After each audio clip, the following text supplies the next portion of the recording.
Hey folks, this is Soul with another video. We're back with soloing old content, but this time we're looking at something that's a little bit more recent. Today we're going to cover the mythic version of Dawn of the Infinite from Dragonflight.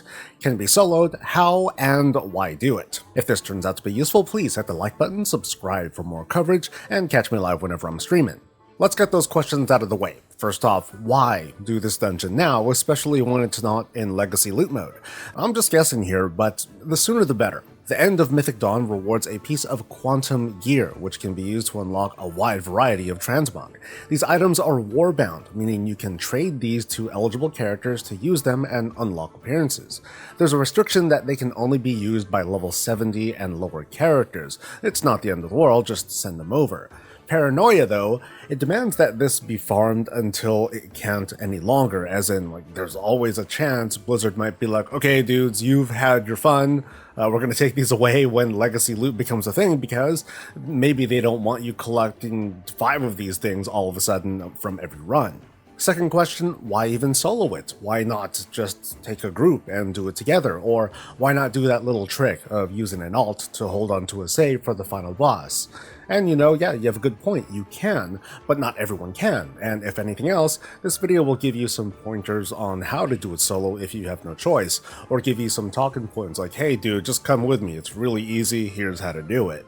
Most of these fights can be solved with pure violence. I'm not even going to mention how to do most of these bosses, you just need to blast them and pick up loot.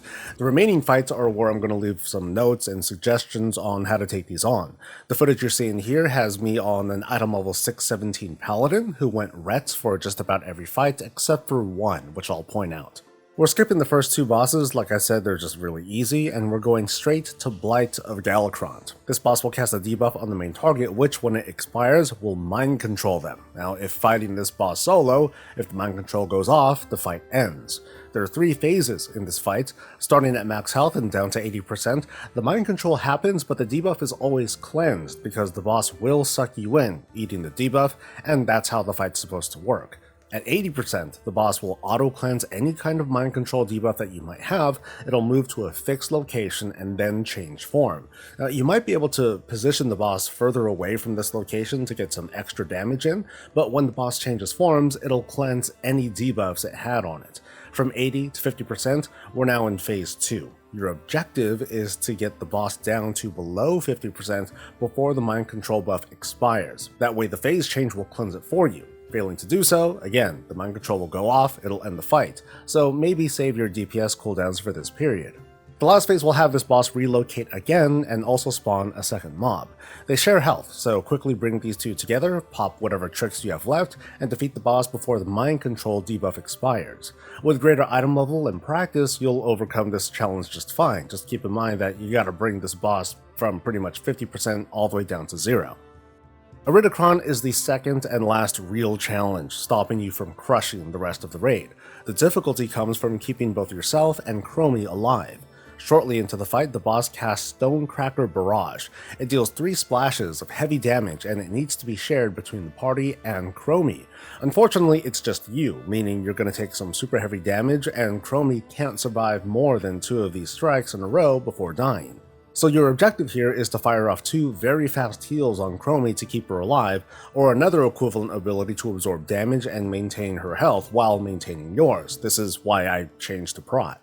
Here I used Word of Glory, which is instant cast and very strong, allowing Chromie to survive the second and third barrage. Beyond that, you just need to DPS the boss down, especially during the burn phase when he casts Cataclysmic Obliteration, but you really shouldn't have any problem at this point. Once you're past this boss, you're mostly home free. The remaining bosses do very negligible damage without any weird mechanics to deal with. The small exception would be the final boss, who can deal some significant damage due to the Infinity Orbs. Since you're alone, you can safely stand on one that spawns under you and let the other one fall, then just wait a few seconds for the debuff to fall off and then move to allow the second orb to fall, and it'll deal way less damage than it would. In this footage though, I didn't care, and I survived it anyway, and the boss goes down fast enough anyway, so with more item level, you'll be just fine. With all this laid out, after a few hurdles, Dawn of the Infinite is pretty easy to solo. It still drops this quantum token on Mythic difficulty, and it's up to you if you want to take advantage of it while it's still available. Unlike Mythic Dungeons and the War Within, Dawn still looks like it has a weekly lockout. It might interest you to go for having someone or an alt to sit on a lockout for some chain farming, but that's all the info I've got, and now it's up to you. If this was helpful, please hit the like button and subscribe for more coverage. Catch me live and I'll catch you later. Stay safe, stay healthy, and stay breezy.